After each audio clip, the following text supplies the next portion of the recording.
우리 창세기 48장입니다. 우리 창세기 48장 1절에서 7절까지 우리 하나님 말씀 함께 상고하도록 하겠습니다.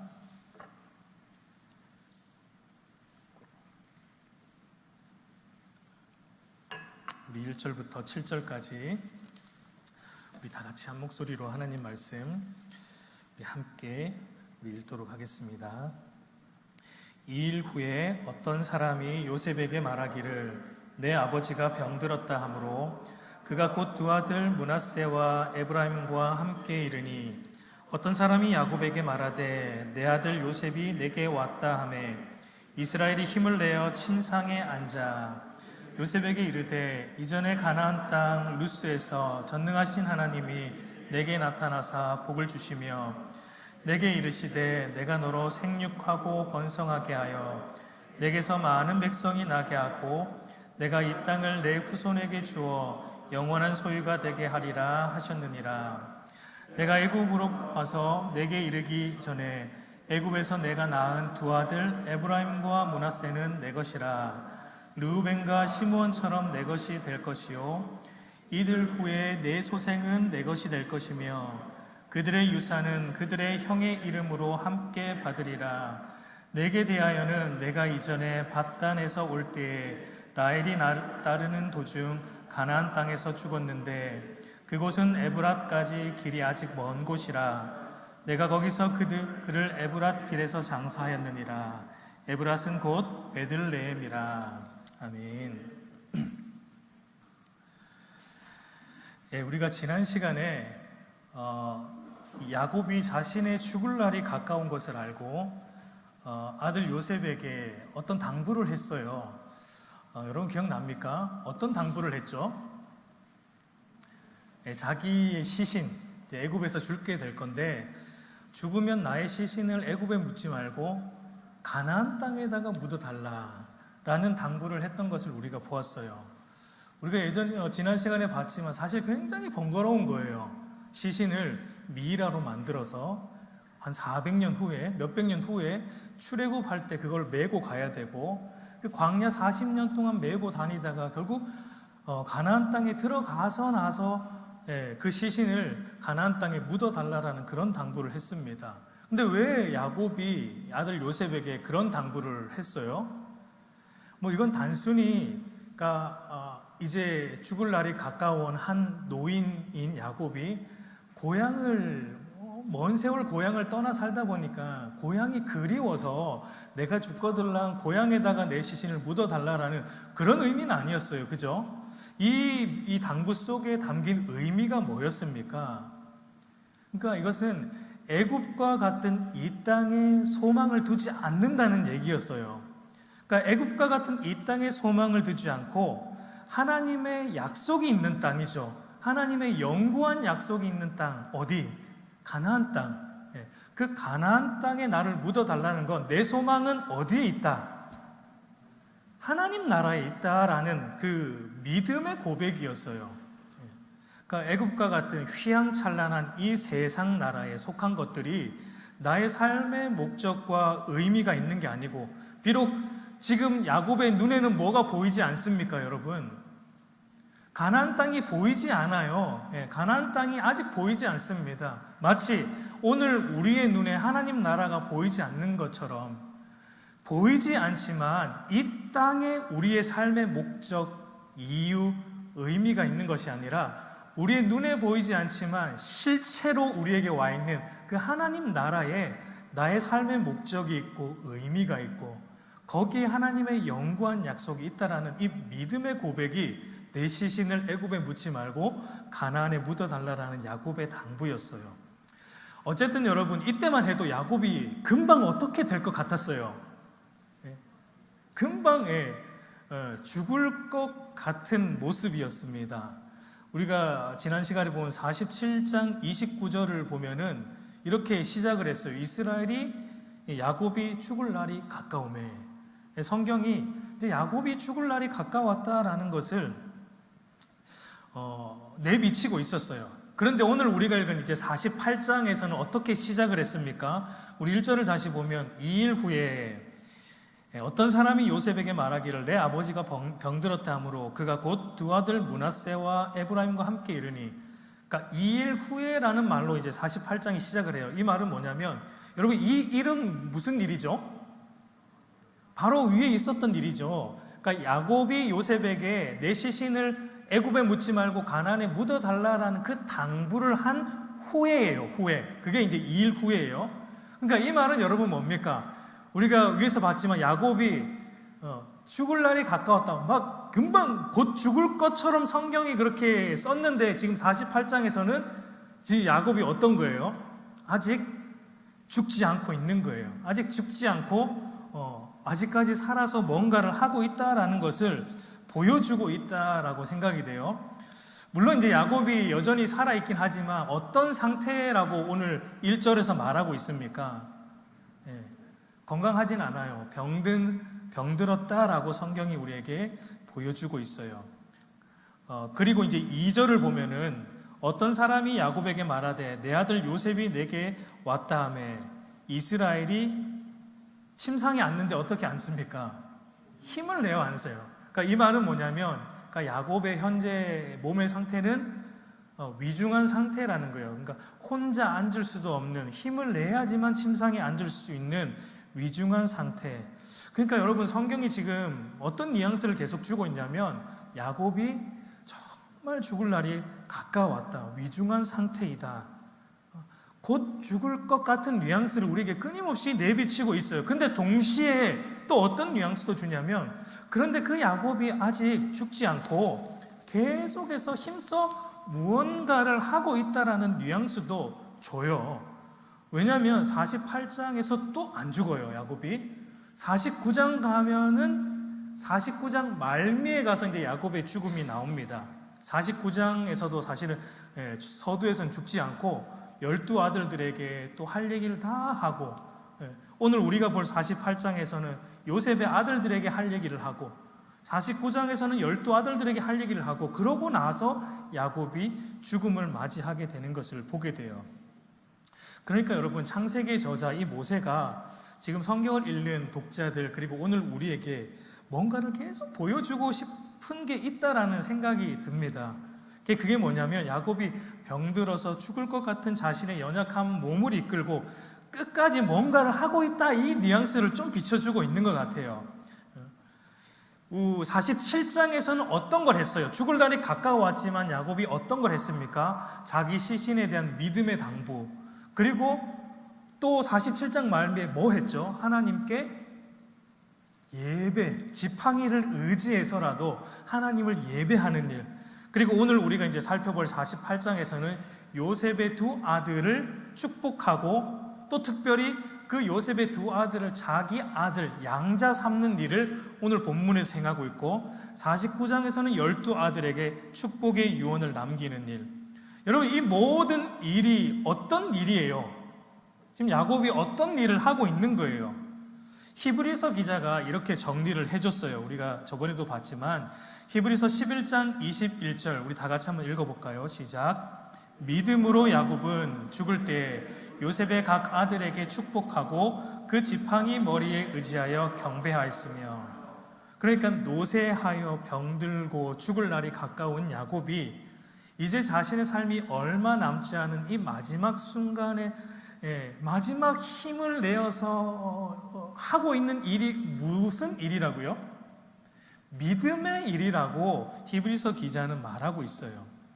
그런데 여러분 우리가 이 시점에서 이제 또 한번 되짚어 볼 필요가 있는 게, 야곱이라는 사람이 어떤 사람이었는가라는 걸 한번 우리가 다시 생각해 볼 필요가 있습니다. 우리가 야곱에 대해서 꽤 오랜 시간 다뤄오는데, 여러분 야곱은 어떤 사람이었어요? 야곱은 하여튼 이상한 사람이었어요. 야곱이라는 자신의 이름처럼 속이는 자로 살아왔던 자였어요. 자기가 주인 되어가지고 자기 욕심, 자기 탐심을 이루기 위해서는 수단과 방법을 가리지 않고 거짓말도 서슴없이 해가면서 내 욕심을 이루기 위해, 심지어 누구도 이용해 먹는, 하나님도 내 욕심을 이루기 위해 이용해 먹고 그 이유 때문에 하나님을 믿었던 사람이 야곱이었어요. 마치 제가 많이 언급했지만 알라딘의 램프에 나오는 그 요정 지니와 같은 하나님으로 믿었어요, 야곱이. 그건 뭐예요? 내가 필요할 때 빌면은 나오는 하나님이에요. 하나님이 하나님이기 때문에 믿는 게 아니고, 야곱은 내가 힘들고 어려울 때 비벼대서 나와서 내 어려움을 해결해 주는 그런 하나님, 그러니까 내가 필요할 때만 찾는 하나님으로 야곱은 거의 반평생, 인생의 3분의 1을 그렇게 믿어왔어요. 그러니까 성경이 말하는 하나님을 믿은 게 아닙니다. 야곱은 내가 만든 하나님, 야곱이 만든 하나님이에요. 내 필요에 의해 만들어진, 나의 탐심에 의해 빚어진 내가 만든 하나님을 야곱은 믿어왔어요.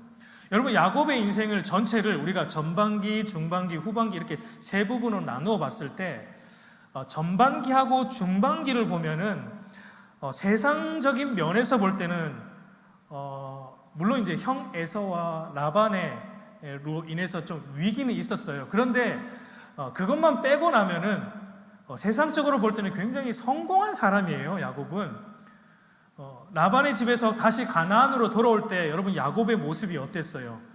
엄청난 부를 이루었고 많은 자식을 거느렸고 많은 종들을 거느리며 고향 가나안으로 금이 환영하는 야곱의 모습이에요. 그러니까 세상적으로 볼 때 성공했어요. 사랑하는 여인과 결혼도 했고 부를 얻은 성공한 인생이었어요.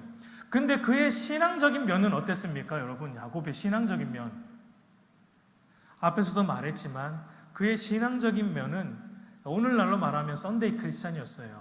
썬데이 크리스찬, 하나님을 머리로만 믿었지 실질적으로 하나님과 동행하진 않았어요. 그러니까 머리로만 아는 실천적 무신론자로 야곱은 인생의 3분의 1을 살았던 것을 보게 돼요. 근데 여러분, 그의 인생에도 터닝 포인트가 있었어요. 그죠?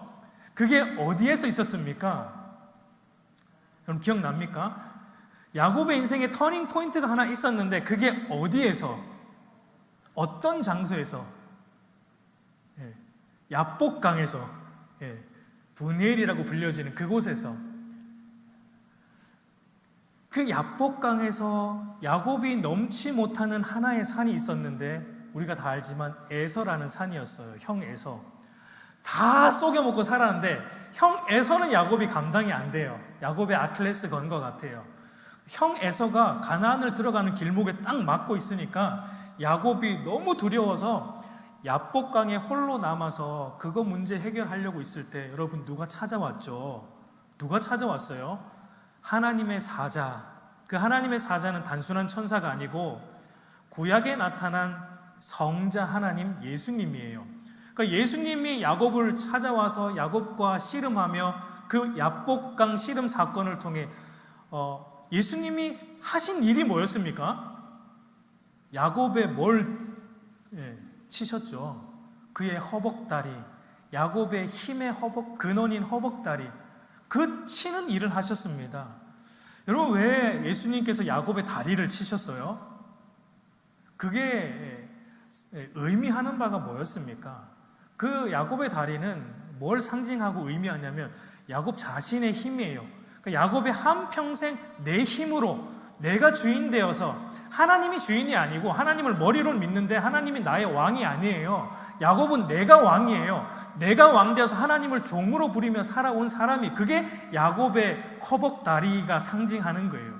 내 힘으로 걸어 다니며 내 힘으로 살아왔던 그 야곱의 힘을 하나님이 꺾으신 거예요. 그러니까 그게 무슨 의미냐면 바로 자기가 주인 되어 살아가는 그 야곱의 옛사람을 하나님이 꺾으시고 이제는 어떻게 살아야 돼요? 야곱이 이 허벅다리가 야복강에서 부러지고 나서 평생 뭘 짓고 살았습니까? 지팡이 짓고 살았어요. 절름발이로 야복강 사건 이후로 야곱은 혼자 못 걸었어요. 절름발이로 지팡이를 의지하여 걸은 인생이었어요. 그걸 통해 하나님이 야곱에게 보여주신 것은 이제 너는 너의 옛사람, 너의 힘으로 사는 너의 옛사람이 죽고 이제는 주의 지팡이, 하나님을 주인 삼고 하나님만 의지하여 살아가는 새 사람이다라는 의미가 바로 야복강에서 그의 다리가 부러진 의미예요. 바로 야복강 사건은 여러분, 야곱에게 있어서 회심 사건, 중생 사건이에요. 여러분, 중생은 뭡니까? 거듭남이 뭐예요? 중생이 뭐예요?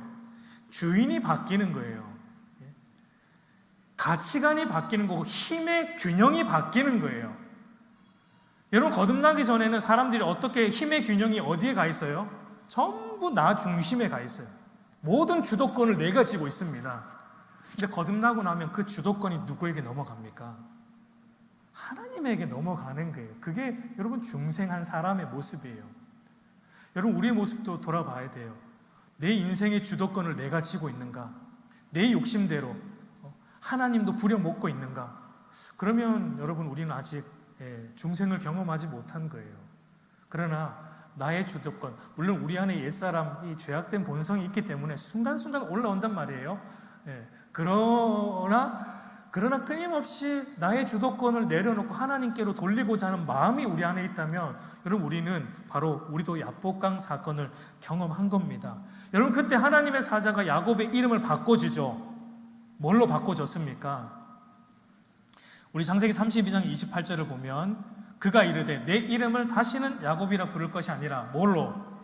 이스라엘이라. 자기가 주인 되어 살아가는 야곱이라는 이름을 하나님이 이제는 버리게 하시고 이스라엘이라는 이름의 뜻은 뭐였습니까?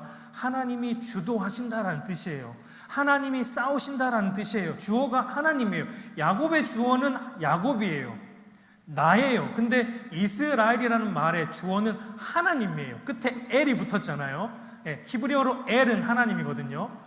하나님이 주도하시는 인생, 하나님이 주인된 인생으로 바로 삼아주신 것을, 그 야곱의 신앙의 터닝 포인트가 있었던 것을 보게 돼요. 그때부터 여러분, 야복강 사건 이후부터 실질적으로 야곱은 하나님과 동행하기 시작했다라고 우리가 생각해 볼 수 있습니다.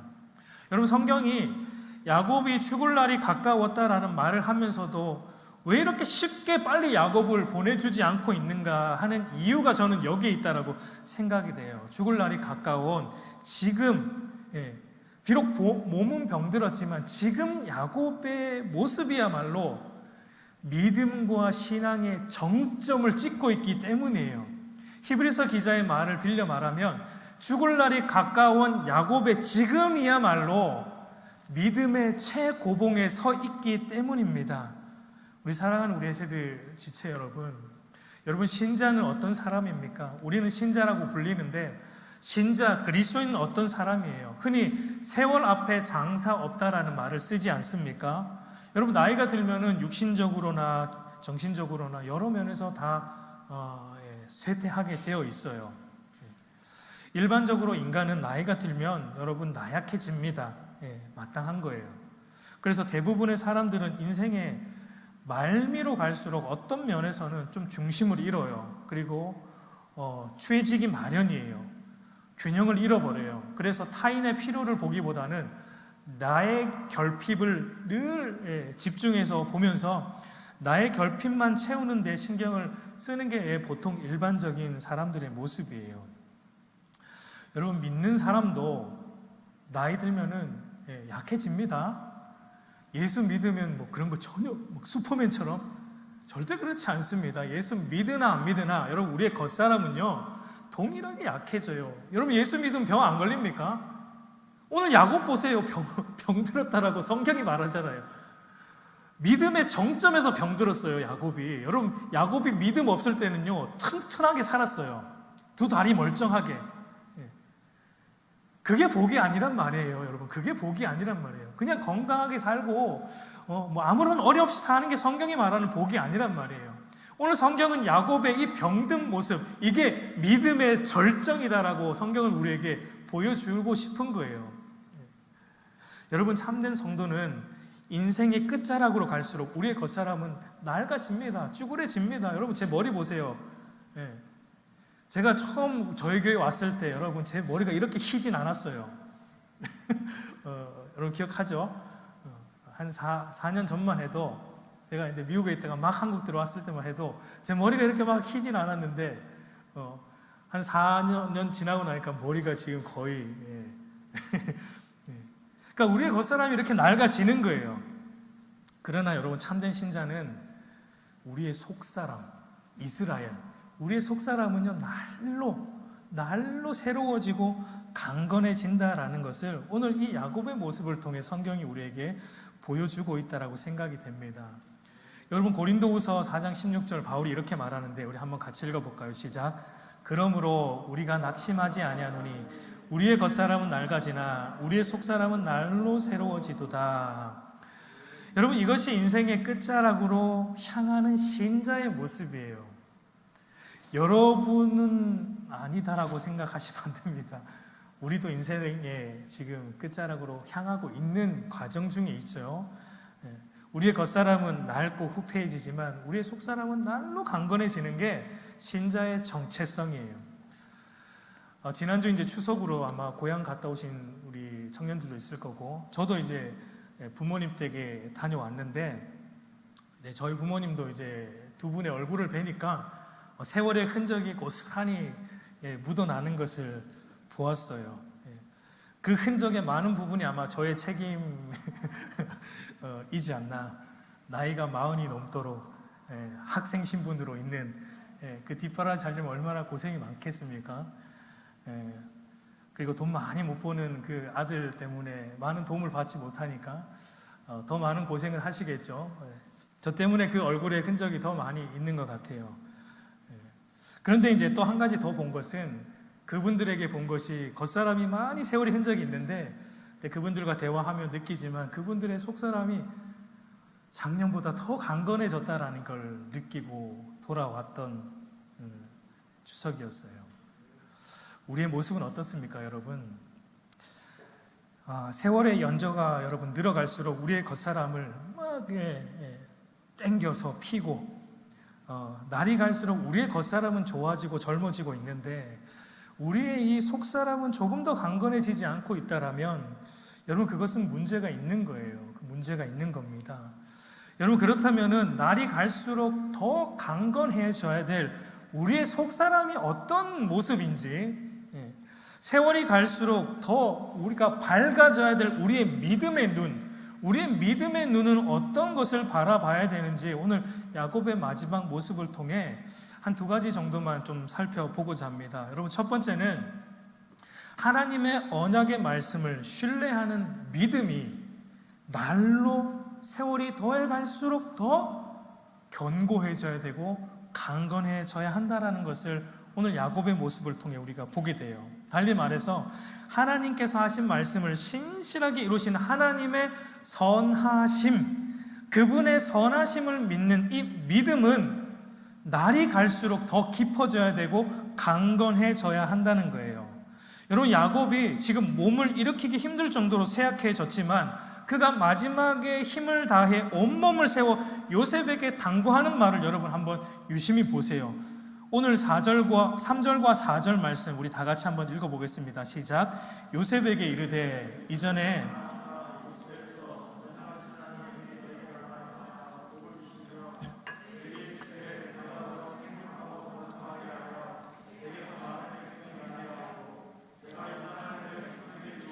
영원한 소유가 되게 하리라 하셨느니라.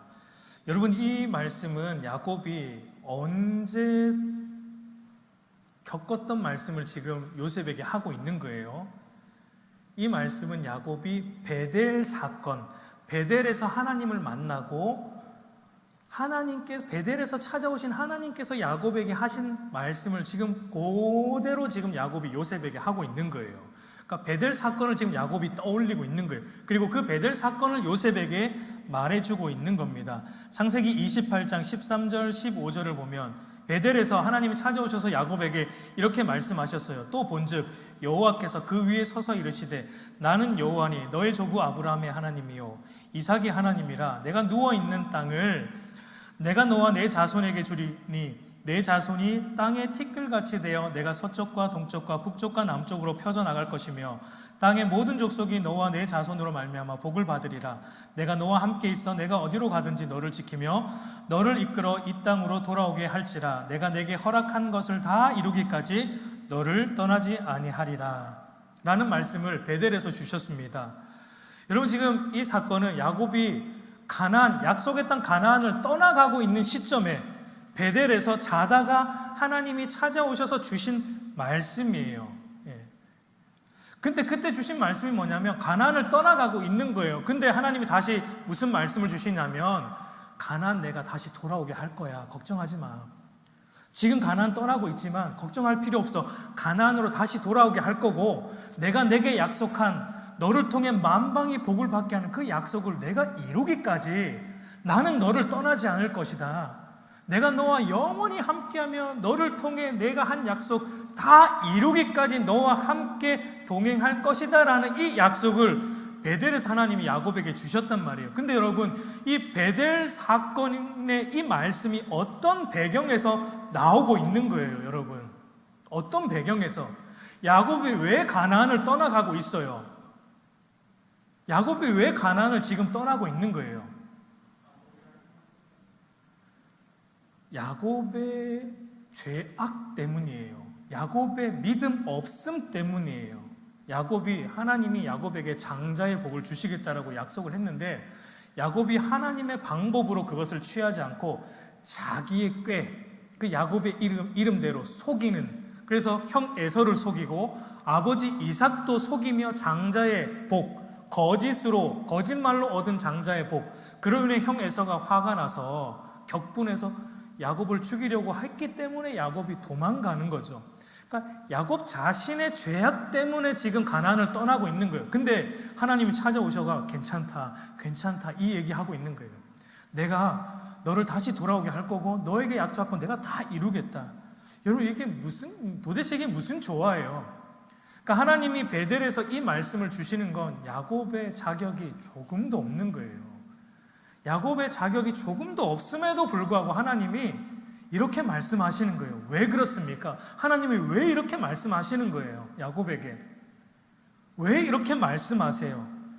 야곱의 자격과 조건이 아니고 하나님 당신께서 약속하셨기 때문에 아브라함과 이삭과 야곱을 통해 그들을 아무런 조건 없이 하나님이 선택하셨고 그들에게 복을 주시고 그들을 통해 예수 그리스도가 오게 하시게 하시고 그들을 통해 모든 만방이 복을 얻는 민족으로 삼으시겠다라고 하나님이 약속, 언약하셨기 때문에 예수님의 보혈로 그 언약서의 도장을 하나님이 찍으셨기 때문에 하나님이 책임지고 약속 지키는 거예요. 야곱은 죄악 가운데 있었고 야곱은 자격이 없을지라도 하나님 당신의 약속과 신실하심과 그리스도의 그 십자가 공로 때문에 이 약속을 하나님이 신실하게 지키시는 거예요. 여러분, 야곱이 요셉에게 이거 얘기하고 싶은 거예요. 요셉아, 나는 아무것도 한 것이 없다. 아니, 실은 나는 거짓으로 살았다. 아버지인 나는 거짓으로 살았다. 하나님을 머리로만 알았지 실질적인 삶의 자리에서는 하나님을 인정하지 않는 실천적 무신론자로 나는 살았다. 그런데 요셉아, 내가 돌아보니까 하나님은 그런 나를 버리지 않으셨다. 그리고 그는 나를 먼저 찾아오셨고 예수 그리스도를 통해 나를 당신의 자녀 삼으셨고 하나님 당신이 하신 말씀을 내 인생 가운데 다 이루어 주셨다. 하나도 빠짐없이 그분의 약속을 내 인생 가운데 이루어 주셨다. 요셉아, 그분을 보아라. 그분의 말씀을 신뢰해라. 그분의 선하심, 신실하심을 굳건히 신뢰하라.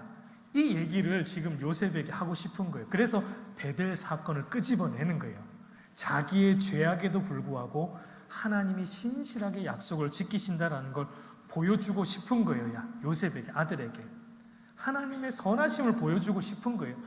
여러분, 시편을 한번 읽어보세요. 시편에 보면 물론 다윗의 시가 많죠. 다윗이 여러분 대부분의 시를 쓸 때 어떤 배경 속에서 시를 씁니까? 보통 고난 가운데서죠. 다윗이 평안할 때 쓴 시가 별로 없어요.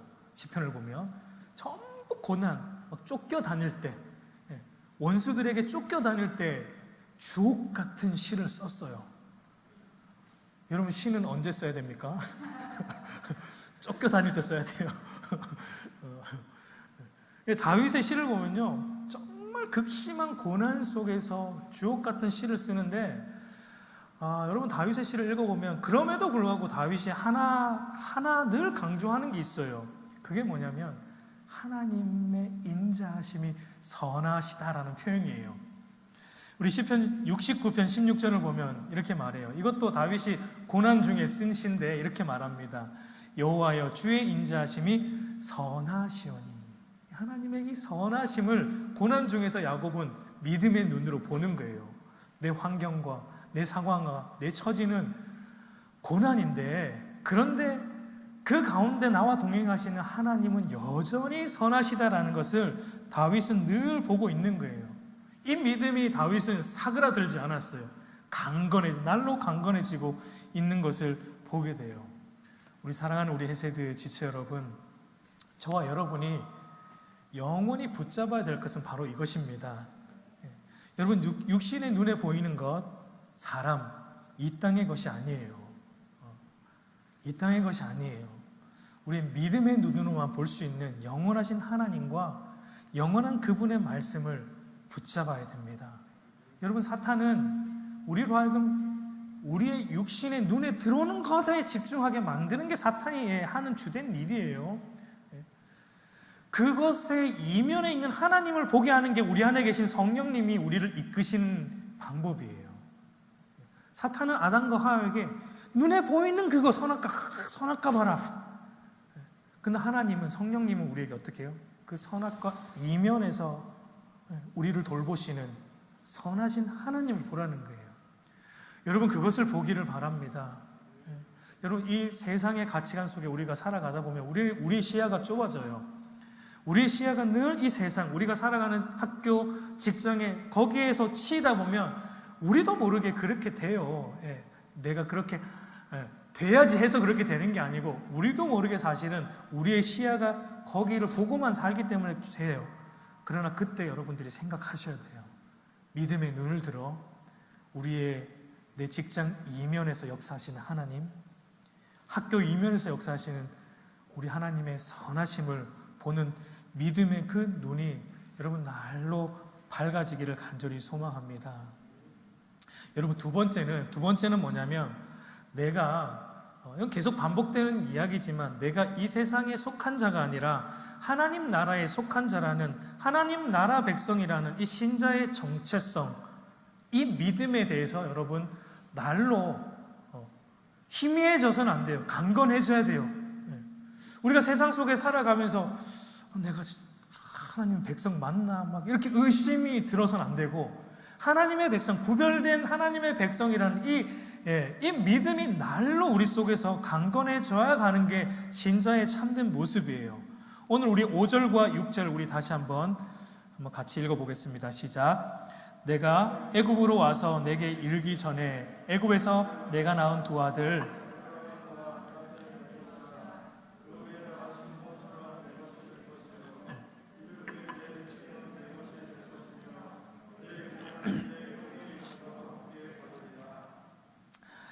야곱이 병들었다는 소식을 듣고, 여러분, 요셉이 그 소식이 들렸다라고 성경이 오늘 기록하고 있죠. 그리고 요셉이 아버지 야곱이 병들었다는 소식을 듣고 두 아들을 데리고 야곱에게 찾아왔다라고 성경이 우리가 읽었던 1, 2절에 보면 나와요. 여러분, 그걸 볼 때 여러분, 그때 이제 요셉이 아들을 므낫세와 에브라임이 데리고 왔을 때 지금 야곱이 하고 있는 일이 뭐예요? 뭘 하고 있는 거예요, 야곱이? 요셉의 두 아들을 지금 뭐 하고 있습니까? 자기 아들 삼고 있어요, 야곱이. 양자 삼는 일을 해요. 여러분, 어떤 면에서 요셉의 입장에서는 좀 황당한 일 아닙니까? 요셉의 아들이에요. 근데 지금 야곱이 네 아들 아니다 이거, 내 아들 하자. 그러니까 어떤 면에서 여러분, 지금 야곱이 요셉의 아들을 빼앗아 가고 있는 거예요, 지금. 이게 좀 황당한 일이에요. 그렇지 않습니까? 뭐 성령인데요, 그냥 믿어야죠. 생각하면서 우리가. 좀 사실은 황당한 일이에요, 이게.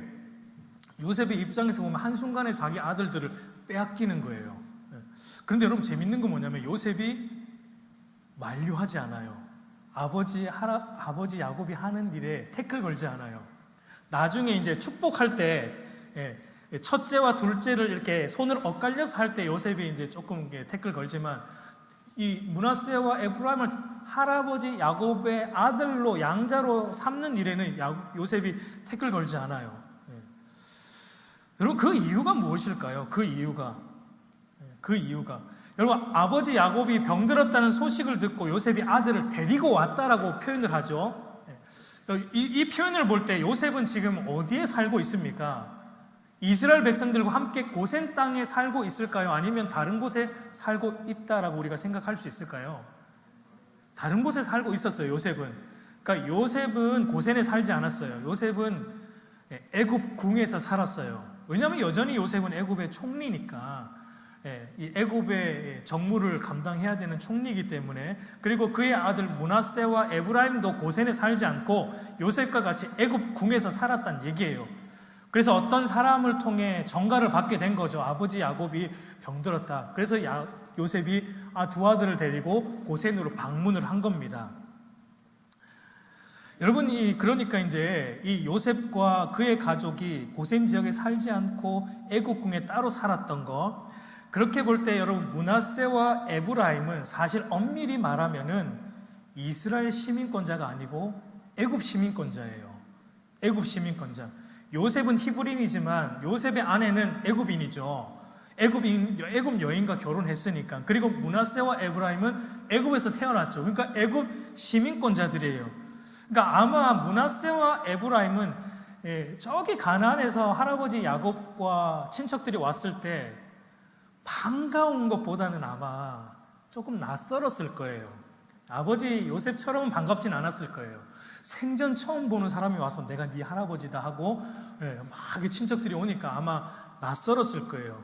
그리고 므낫세와 에브라임은 철저히 애굽식 문화에 잊혀서 살았기 때문에 애굽인이에요. 애굽의 정체성이 더 강해요. 그러니까 여러분 왜 야곱이 이 요셉의 두 아들을 자기 양자 삼고 있는지 여러분 조금 감이 오죠. 애굽 시민권, 요셉의 아들로 남으면 야곱은 사실 애굽 시민권, 므낫세와 에브라임은 애굽 시민권자예요. 애굽의 정체성이 더 강해요. 그러니까 아버지 야곱이 요셉의 두 아들을 요셉의 아들이 아니라 내 아들, 야곱의 아들로 편입시키고 야곱의 아들로 양자 삼는 것은 에브라임과 므낫세와 에브라임을 애굽 시민권자에서 어디로? 이스라엘 시민권자로 옮기는 일을 하고 있는 거예요. 믿음의 일이에요. 히브리서 기자가 말하듯이 이게 아들 뺏는 게 아니고 믿음의 일이에요. 여러분 이게 왜 중요합니까? 왜 중요해요? 사실 요셉의 아들인 므낫세와 에브라임이 애굽 시민권자로 남아 있으면요, 여러분 어떻게 되냐면 출세가 보장된 자들이에요. 오늘날로 말하면 금수저입니다. 금수저예요. 므낫세와 에브라임은 애굽을 살린 영웅의 아들이에요. 총리의 아들이에요. 애굽을 살린 영웅 총리의 아들 요셉의 아들이에요. 여러분 이 므낫세와 에브라임은요 애굽 시민권자로 남아 있으면 앞길 탄탄대로입니다. 출세가 보장된 자들이에요. 권력을 붙잡을 수 있는 자들이에요. 그런 면에서 야곱이 지금 엄청난 일을 하고 있는 거예요. 이들의 출세길을 어떻게 막고 있는 거예요. 이들의 출세길, 열린 출세길을 할아버지가 지금 막고 있는 거예요. 그리고 아버지도 거기에 한몫하고 있는 거예요. 여러분 왜 그렇게 한 겁니까? 장차 하나님 나라의 샘플이 될 이스라엘의 12지파로 편입시키기 위함이에요. 여러분 이스라엘 12지파에 요셉이 빠지고 그 두 아들이 들어가요. 므낫세와 에브라임. 요셉 한 사람 빠졌으니까 그러면 13지파가 아닌가? 라고 생각할 수 있는데 거기에서도 또 누가 빠져야 돼요? 땅 분배를 받지 못한 지파. 레위 지파도 실질적으로는 빠져야 돼요. 그 레위 지파는 땅 분배 받지 못하고 모든 지역에 흩어져서 제사장의 일을, 성전 일을 감당해야 되는 사람들이기 때문에 실질적으로 지파수에서 빠집니다. 그래서 요셉과 레위가 빠지고 요셉의 두 아들 므낫세와 에브라임이 들어가서 12지파를 이룬 거예요. 여러분 성경에서 12이라는 숫자는 상징수로 무엇을 상징하는 수입니까? 하나님의 백성의 수예요. 하나님의 백성을 상징하는 이스라엘 12지파, 신약의 12제자. 그러니까 이 12지파로 두 아들을 편입시키는 건 지금 이들을 뭘 삼고 있는 거예요? 야곱이 애굽 백성이 아니라 하나님 백성 삼기 위해서 지금 이 요셉의 두 아들을 자기의 양자로 삼고 있어요.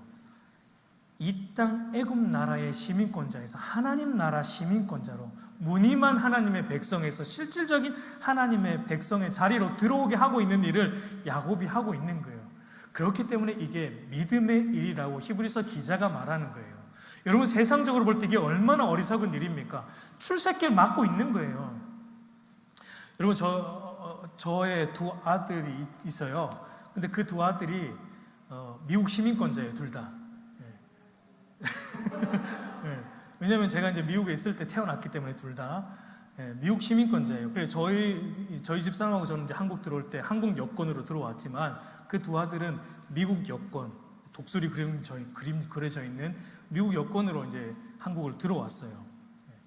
저는 가끔씩 그런 생각을 해요. 더 늦기 전에 미국 가야 될 텐데 미국에서 교육시키는 게 더 나을 텐데, 가끔씩, 여러분, 자주는 아닌데 그런 가끔 믿음 없는 생각을 해요. 그러니까 여러분, 저는 미국 총리는 아니잖아요. 그죠? 저는 전혀 보잘것없는 목사에 불과한데 미국 총리는 아니지만 그저 단순한 미국 시민권도 사실은 이렇게 포기한다라는 게 인간적으로 볼 때 아깝게 느껴지는 거예요. 그런데 여러분, 야곱과 요셉은 저처럼 믿음 없진 않았어요. 야곱과 요셉은 그 강대국 애굽 시민권, 오늘날로 말하면 미국 시민권자이죠. 그것을 전혀 아깝게 여기지 않았어요. 그 출세길에 미련을 두지 않았어요. 왜냐하면 애굽 시민권과 비교할 수 없는 하나님 나라의 시민권자라는 이 정체성, 이 하나님의 백성의 정체성이 날이 갈수록 강건해지니까 애굽의 출세, 그거 아무것도 아니라는 거예요. 그래서 여러분, 모세도 여러분 그 애굽 왕자의 자리에서 애굽의 수많은 보화를 던져두고 바로 출애굽했다라고 히브리서 기자가 말하지 않습니까? 바울도 이렇게 말하죠. 빌립보서 3장 20절에 보면 우리의 시민권은 여러분 어디에 있다고요? 이 땅이 아닙니다, 여러분. 하늘에 있다라고 말하고 있어요. 이게 우리가 날이 갈수록 이 하늘 시민권인 자라는 이 생각이 날로 강해져야 돼요. 물론 우리는 대한민국 시민권자죠. 그리고 이 나라의 의무도 다 해야 되지만 우리가 참으로 속해 있는 것은 이 땅이 아니라 하나님 나라의 시민권이다. 우리가 돌아가야 될 참된 본향은 하나님 나라다. 이 생각이 저와 여러분들의 신앙의 연조가 더해갈수록 더 강해져야 돼요. 더 사모가 돼야 돼요. 그렇게 되면 여러분, 하나님 나라를 날마다 더 기다리게 되죠. 그게 바로 신자의 정체성이에요. 그게 바로 우리의 강건해야 될 속사람의 모습이란 얘기예요. 그래서 여러분, 바울은요, 시민권이 하늘에 있다는 걸 알았기 때문에, 여러분, 바울은 당시 어느 나라 시민권자였습니까? 로마 시민권. 오늘날로 하면 미국 시민권과 같죠. 요셉 시대로 말하면 애굽 시민권과 같죠. 바울은 로마 시민권이에요. 모든 길은 로마로 통한다. 그 로마 시민권자였어요. 근데 바울은 여러분 어떻게 했어요? 자기가 로마 시민권이 아니라 하나님 나라 시민권을 아니까 이 세상의 것들을 뭘로 여겼다고요? 배설물로 여겼다는 거예요. 그러니까 여러분, 그 말은 오해하면 안 됩니다. 배설물로 여겨야 돼. 이 세상 거 다 필요 없어. 이 얘기 절대 아닌 거 알죠, 여러분? 필요해요. 왜 필요 없습니까? 필요합니다. 열심히 살아야 되고, 있어야 돼요. 필요해요. 근데 중요한 건 여기 있습니다. 중요한 건. 제가 늘 말하지만 중요한 건 이거예요. 그 모든 게 전혀 쓸모없다는 얘기가 아니에요. 있어야 돼요, 여러분. 있어야 먹고 살죠. 필요 있습니다. 근데 중요한 건 뭐냐? 하나님 나라의 유익을 위해 예수 그리스도를 알아가는 이 믿음의 일에 있어서 그것들이 방해가 된다면 어떻게 여기라는 겁니까? 그때 배설물로 여기라는 거예요. 그게 중요한 거예요. 무작정 배설물로 여기라는 게 아니에요.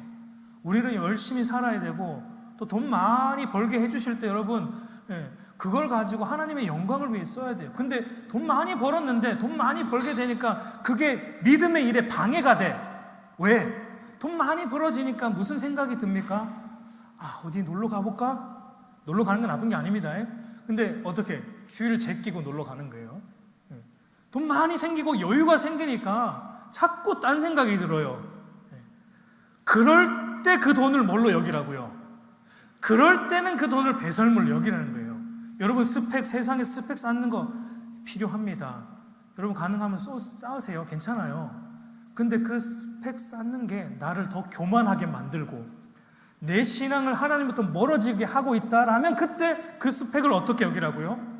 그때 배설물로 여기면서 버리라는 거예요. 그때 내 신앙을 방해하고 내 믿음을 방해하고 내 속사람을 더 약하게 만들고 있는 그것은 배설물로 여기라는 거예요.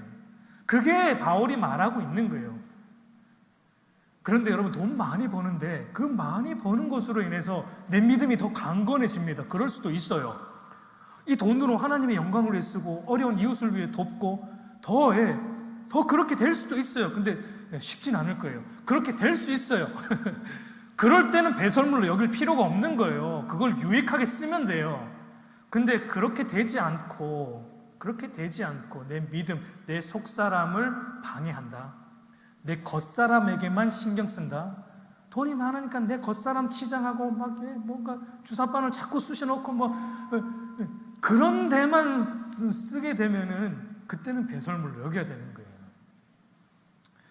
여러분 이게 중요한 겁니다. 세상이 주는 이익과 유익에 목매어 살지 않는 거예요.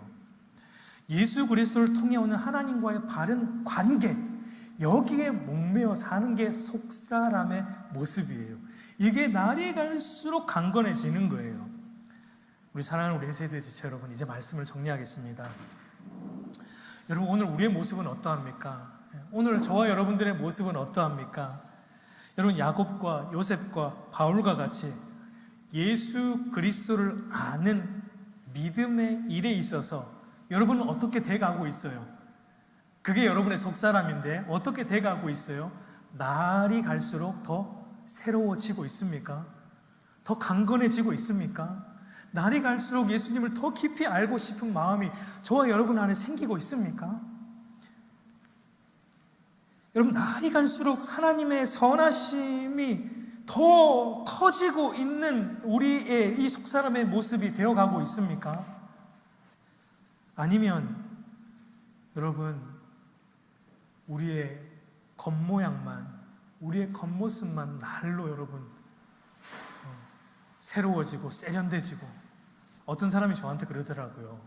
목사님은 늘 파마를 필히 하십시오 그러더라고요. 그 전에 얼마나 제가 이렇게 파마 안 했을 때 파마를 하니까 이게 더 겉사람이 좋아 보인다는 거죠. 겉사람만 늘 좋아지는데 우리의 속사람이 병들면 안 됩니다. 하나님을 알아가는 저와 여러분의 속사람, 하나님의 선하심을 신뢰하는 우리의 속사람, 예수 그리스도를 통해 하나님과 바른 관계 안에 거하는 우리의 속사람, 여러분 거기에 저와 여러분들의 좀 시간을 투자하고 우리의 열심을 투자하고 또 날마다 우리의 속사람을 강건하게 하는 일에 저와 여러분들이 애쓰는 그런 참된 성도로 살아가는 은혜가 있기를 간절히 축복합니다. 우리 기도하겠습니다.